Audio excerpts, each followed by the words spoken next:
Good afternoon. How are you today? Well, the temperature's in the mid-50s, and the sun is out, as you can see, and there's no wind, so it's very pleasant today. I'm thinking of the scandalous way that politicians use religion. There's a passage I'm searching around in my memory for. And it goes like this, I think. Though I speak with the sound of angels, though I have not charity, I am become as sounding brass or clanging cymbal. How often have you heard a politician seem to be disingenuous as they invoke prayer or God or Jesus or family?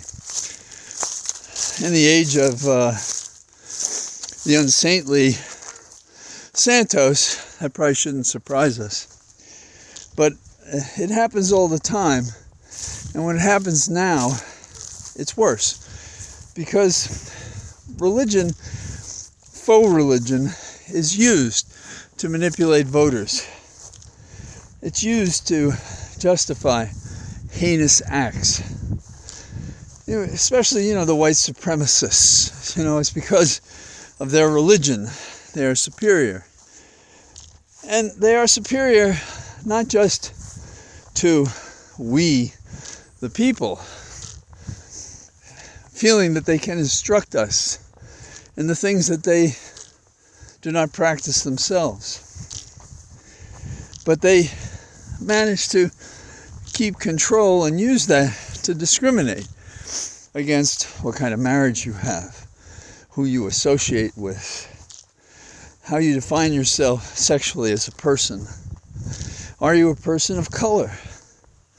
Have you done something that they're prepared to tolerate as Christians and to welcome you as petitioners to join their higher faith? So why would I be mentioning this at all? It's because from the time in grammar school when the Dominicans gave us lessons on what it meant when Jesus said, "Render unto Caesar the things that are Caesar, and to God the things that are God." Separate church and state. As a young, independent, revolutionary nation, when we started to think about these things, no less than Thomas Jefferson said that we had to have separation of church and state. Because choosing any religion is offensive to every other belief or unbelief. Choosing any religion is to choose a religion that within itself will have sects or septs that will rival one another for control. Henry VIII was comfortable beginning a religion in counterpoint to the one for which he had been the defensor fidei, that is the Roman Catholic Church in Rome. And the pain and suffering that came out of his desire to have someone succeed him in the royal kingdom, that towered over every other consideration, including charity. So here we are, and we're seeing the evidence of what a Christian monarchy might mean in America. We can look to England, we can look to the Middle East. We've seen what they're doing. There are armed men and women along the borders near Israel right now as I speak, as I understand it. So what is my particular objection?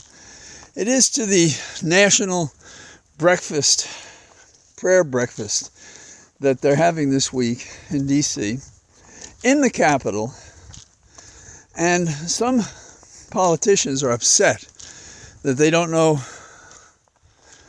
who's coming all and where the money comes from, which suggests to me they want to have their hand on that.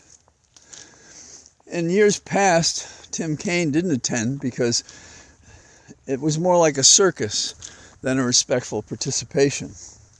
But Tim is going this year. And I'm not here to fault him, but it does say Republicans and Democrats don't seem to appreciate the distinction between a government that allows religious belief in its various forms and unbelief, but may not establish religion. And the establishment of religion is by the exclusion of other religions, because in their statement about what the breakfast is about, it's about Jesus.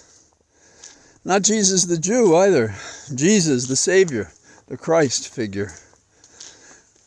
So how is any other religion to take that when the leaders of our nation all come together as Christians? What does that implicitly and expressly say about every other religion and every other person?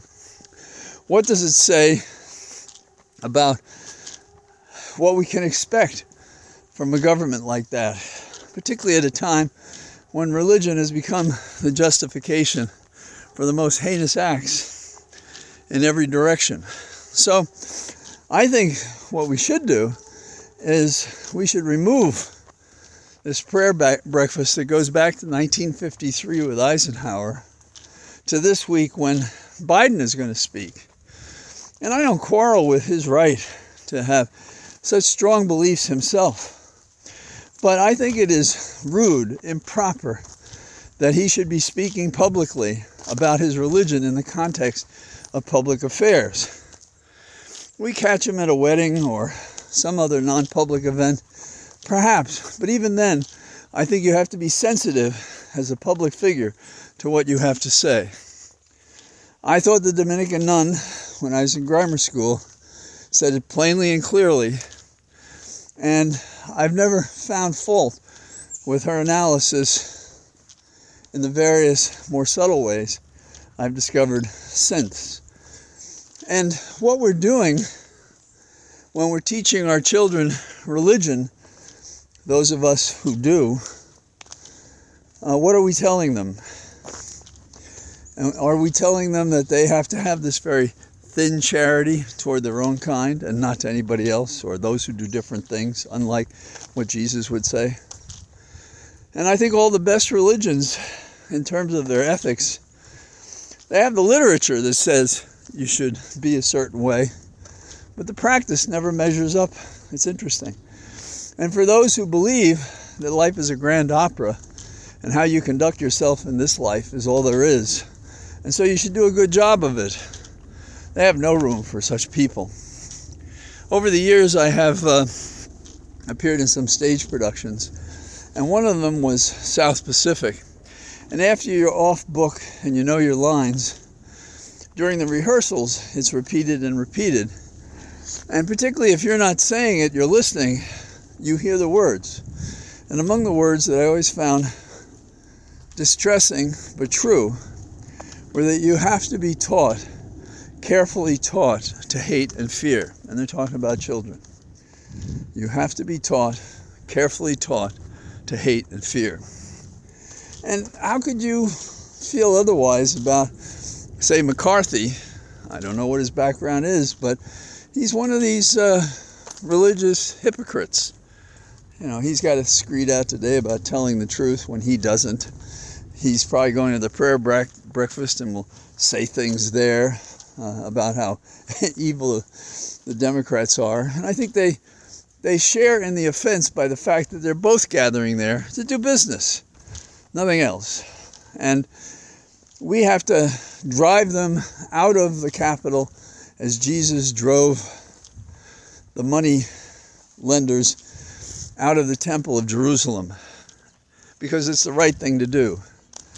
And it fits with some Dominican nun from Ireland taught me, what Jefferson said, and what the data points lead us to believe and understand now. And going back to McCarthy, what kind of a man has to make corrupt deals, that is, appoint 21 people, many of whom are totally incompetent for the assignment, for the committees they wanted, for which they cannot serve? Ridiculous. Oh, and there's one other footnote that I think is interesting. And you may remember the Mata Hari, the femme fatale, Maria Butina, who was a Russian spy and came over here and manipulated a Republican, a leading Republican, with her charms, shall we say, and used that to some advantage. And she managed to have a difficult time, and now has left the country probably because of all the people that she knows. Finally, in the category of they have to be carefully taught, yesterday or the day before, I was driving past a coffee shop in Brunswick, Maryland, and I saw somebody peek around the back of a van in my direction and then pull back. And as I went past, this young man had a multicolored AR-15 model. I believe it was a toy. And he then kind of pointed it toward my vehicle as I went by.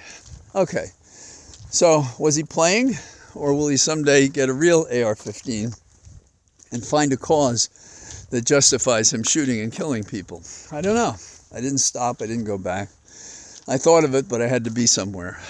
Now, there is a company in Illinois who was the subject of a presser yesterday on the Hill, and they showed this copy of an AR-15, but it's meant for children, and it's called a JR-15. So what are we teaching children when they're getting a precise facsimile of a real weapon and playing with it? I think in these times it means more than it might mean if we were in, the happy 50s, which were only happy if you were white and middle class, and upper class, I suppose. So there it is again. You have to be taught, carefully taught, to hate and fear. What about that boy? Is he being taught something that he shouldn't be taught? Is he going to do something he shouldn't do? So here I am. I'm glad you could join me in my cathedral of trees, and if I can, I'll be out tomorrow talking to you. Bye-bye.